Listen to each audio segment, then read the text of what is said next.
Aláròyé máa wí o. Ilé ìfọpo Dangote ti ń kó bá wa lókè òkun o, àjọ OPEC ló pariwo. Àwọn àgbàbọ̀ wọn ní ọwọ́ tó bá ń dunni ẹnìkan kì í sábẹ́ aṣọ rárá. Èyí gan ló mú kí àjọ àwọn orílẹ̀-èdè tó ń ta epo sọ́jà àgbáyé Organization of Petroleum Exporting Countries OPEC fi gbé bọnu pé látìgbà tí ilé ìfọpo Dangote ti bẹ̀rẹ̀ iṣẹ́ láwọn ilé ìfọpo kan lókè òkun ti ń kojú wàhálà ìrí ọjà epo bẹntiróòlù tà fáwọn oníbàárà wọn mọ́, pàápàá jùlọ sórílẹ̀-èdè Nàìjíríà tó jẹ́ ọ̀kan pàtàkì lára àwọn oníbàárà wọn tó ń ra epo bẹntiróòlù lọ́wọ́ wọn tẹ́lẹ̀. Bẹ́ẹ̀ ò bá gbàgbé ọdún tó kọjá yìí ni ilé ìfọpo Dangote bẹ̀rẹ̀ sí í ṣiṣẹ́ tó sì ń fojúlówó epo bẹntiróòlù, dísù àti epo tí ọkọ̀ bàálù ń lò jáde fáwọn alágbàtà ọjà epo. Bó tilẹ̀ jẹ́ pé ilé ìfọpo Dangote kò tí ì bẹ̀rẹ̀ sí í ṣiṣẹ́ lẹ́kùnrẹ́rẹ́ gẹ́gẹ́ bó ṣe yẹ, síbẹ̀ ó ti ń mú ìnira ńlá báwọn ilé ìfọpo kan lókè òkun báyìí nítorí ọ̀pọ̀ oníbàárà wọn ló jẹ́ ilé ìfọpo Dangote ni wọ́n faramọ́ báyìí. Èyí ló sì mú kí àjọ OPEC fi gbé bọnu nípa ìṣẹ̀lẹ̀ ọ̀hún.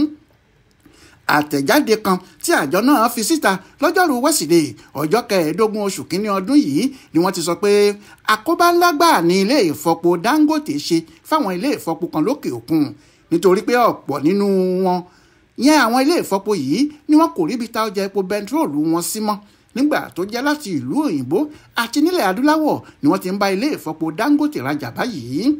Nínú àtẹ̀jáde ọ̀hún ni wọ́n ti ṣàlàyé pé látìgbà tí ilé ìfọpo Dangote ti bẹ̀rẹ̀ sí ṣe epo bẹntiróòlù lórílẹ̀‐èdè Nàìjíríà tó jẹ́ ọ̀kan gbòógì lára àwọn oníbàárà àwọn ilé ìfọpo kan nílẹ̀ òkèrè làkóbá ńlá ti dé bá àwọn ilé ìfọpo náà o, pàápàá jùlọ lóṣù kẹrin tó gbẹ̀yìn ọdún tó kọjá yìí.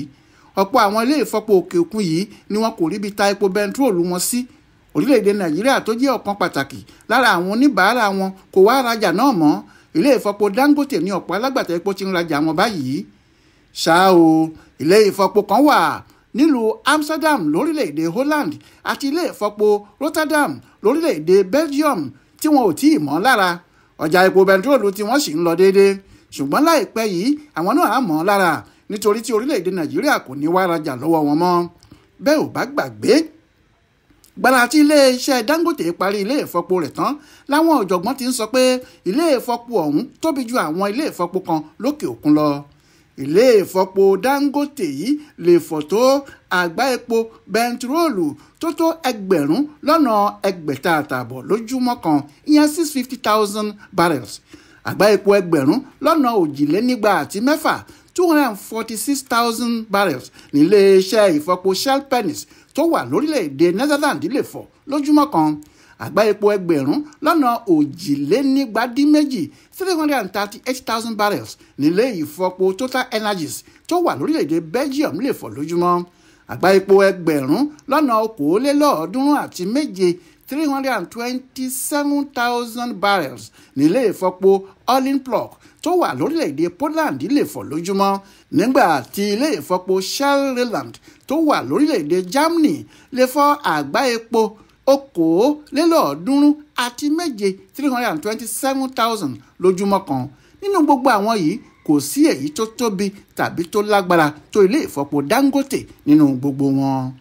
Adéwálé Adéoyè ló ṣàkójọpọ̀ ìròyìn ọ̀hún fún Aláròyé Online Television.